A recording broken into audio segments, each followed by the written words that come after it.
আলাইকুম। আমরা ডালিম বা আনার যে ফল আছে এটা আমরা চাষ করেছি আজ থেকে 2010-11 সালেও আমরা রোপণ করেছিলাম প্রায় 2 বিঘা জমিতে। এটা সমতল ভূমিতে ছিল, কিন্তু এই চারা যখন আমরা ওখানে রোপণ করি প্রায় 2 বিঘা মাটিতে চারা রোপণ ছিল প্রায় 300-র মতন।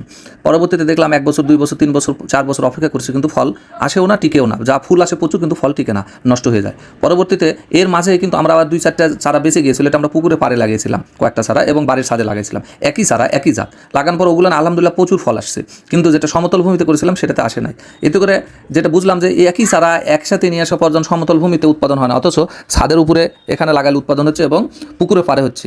এতে করে আমরা যেটা আমাদের একটা ধারণা, পরবর্তীতে যেটা কৃষি বিজ্ঞানীদের সঙ্গে আমরা যখন কথা বলছি, এই বিজ্ঞানীদের সঙ্গে কথা বলে যখন আমরা আমাদের এই বিবরণটা দিয়েছি, এরপরে যেটা দেখা গেল পরীক্ষা মানে আমাদের কাজের মধ্যে থেকে যে ধারণা বা পরীক্ষা, সেটা হচ্ছে যে এই যে পানি থেকে মাটির যে ভূপৃষ্ঠর যে দূরত্ব, এটা একটা খুবই গুরুত্বপূর্ণ বিষয়। কারণ ছাদে যখন লাগানো হয় তখন মাটি থেকে তার দূরত্ব, মানে স্বাভাবিক পানির যে একটা দূরত্ব আছে সেই দূরত্ব থেকে অনেক উঁচুতে।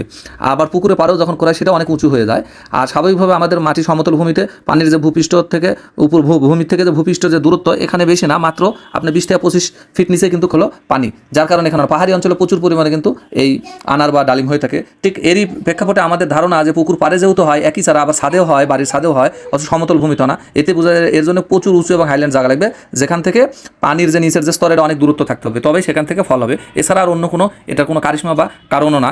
এটা হলো আমাদের প্র্যাকটিক্যাল, এটা আমাদের প্র্যাকটিক্যাল জীবনের একটা অভিজ্ঞতা। তাই যারা এই বাগান করতে চান, বাগান করার আগে অবশ্যই এই জিনিসটা আপনাকে খেয়াল রাখতে হবে, নাহলে আমাদেরকে ক্ষতির সম্মুখীন হতে হয়। এইভাবে কৃষি ভাইরা অনেকেই ক্ষতিগ্রস্ত হয়ে গেছেন। এটা আমাদের বিগত দিনের অভিজ্ঞতার কথা আমরা বললাম। পুকুরে পারে হবে ডালিম, বাড়ির ছাদে হবে, কিন্তু সমতল ভূমিতে হবে না। সেটা অবশ্যই পাহাড়ি এলাকা বা উঁচু এলাকার জন্য সম্ভব।